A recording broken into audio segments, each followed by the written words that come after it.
Bom dia, caro aluno! É uma alegria estarmos reunidos novamente para juntos trilharmos o caminho do conhecimento na disciplina de filosofia. Hoje nós falaremos sobre linguagem e pensamento, capítulo 4 do nosso livro, que nós temos como referencial teórico, nosso livrinho de filosofia, página 44. Certo? Hoje, para melhor explicar nossa aula, eu vou estar acompanhando os textos pelo livro. Você pode estar fazendo o mesmo em sua casa. Então, inicialmente, o nosso livro traz uma imagem sobre a tropa de elite. Nela, nós temos uma figura peculiar de expressar uma forma diferenciada de uma visão de mundo. Então, nós temos um senhor de idade que porta um pedaço de madeira em sua mão, metade de um tambor de 200 litros, simbolizando um escudo, usa um capacete de moto, utilizando ele como se fosse um capacete daqueles que são de guerra, né? Então, nós temos aí a construção de um personagem de forma não verbal, né? Nós temos aí uma imagem em si. E quando nós, seres humanos em si, indivíduos com suas peculiaridades, olhamos para a referida imagem, cada um de nós pode interpretá-la de uma forma diferente. Então, parte daí o princípio em que a linguagem, segundo os estudiosos, é uma função inata que permite ao indivíduo simbolizar o seu pensamento e decodificar o pensamento do outro. Desta forma, o que é a linguagem? A linguagem, ela é um instrumento que nos permite pensar e comunicar o pensamento, estabelecer diálogos com os nossos semelhantes e dar sentido à realidade que nos cerca. Então, através da linguagem, nós podemos nos expressar desde pequenininhos.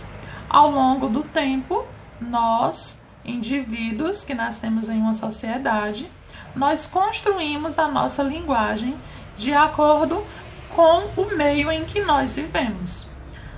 Não é à toa que cada indivíduo, dependendo de sua localidade em que nasceu, ele adquire diferentes formas de se expressar, características geralmente de sua região.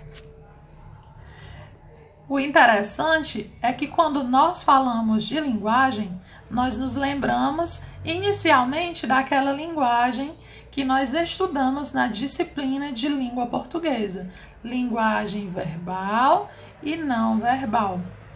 Tem tudo a ver com o nosso conteúdo, porque a construção do pensamento humano, ela acontece de forma concomitante com a construção da linguagem. A linguagem, desta forma, é responsável por instigar o nosso pensamento sobre o mundo ao qual nós vivemos, sejam sensações, desejos e etc. Contanto, vale salientar também que, desde pequenos, nós construímos a nossa linguagem e nem sempre essa linguagem ela é verbal. Vale salientar que quando nós somos crianças, nós utilizamos dos gestos para nos expressar. Os balbúcios, os olhares, o choro, são exemplos de formas com que a criança consegue expressar-se e passar uma mensagem a seus pais.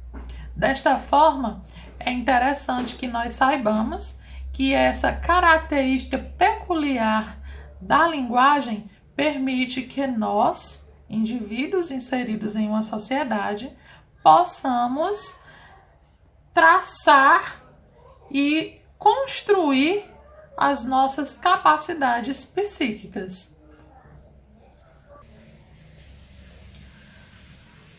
Falando ainda de linguagem, é importante que nós saibamos a importância da figura do signo neste contexto.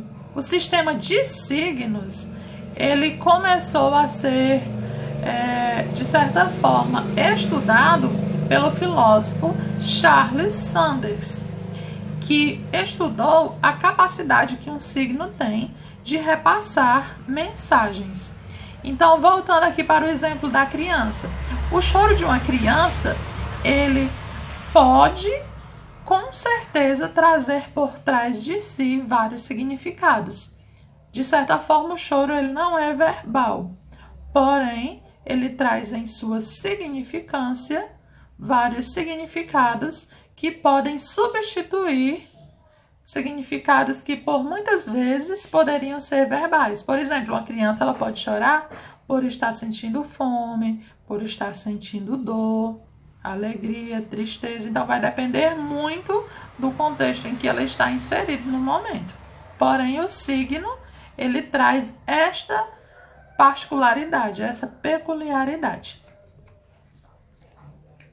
Sanders, que é um filósofo, né, que defende signos, ele destaca que o pensamento humano ele funciona como uma sequência lógica de signos, ou seja, a mente humana ela traça as suas ligações psíquicas como forma de interiorizar-se por meio dos signos.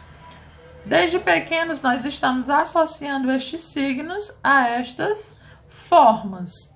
Então, por exemplo, quando nós estamos formando a nossa linguagem, nós sempre temos uma imagem associada a determinada palavra. Tipo, se eu vou aprender o que é uma bola, primeiro eu tenho que ver o que é uma bola, tenho que ver a funcionalidade dessa bola. Então, ela passa a ser um signo.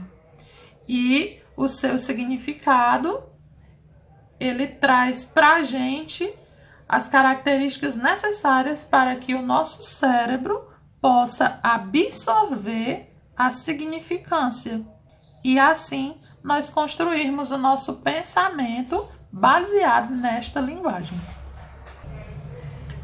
Para concluirmos, é interessante que nós possamos realizar a leitura do nosso livro, que começa na página 44 e termina na página 46. Nela nós teremos também a biografia de Charles Sanders, que é de suma importância para a melhor compreensão do nosso conteúdo. Espero que vocês tenham gostado da aula e que em seguida vocês possam realizar as atividades propostas.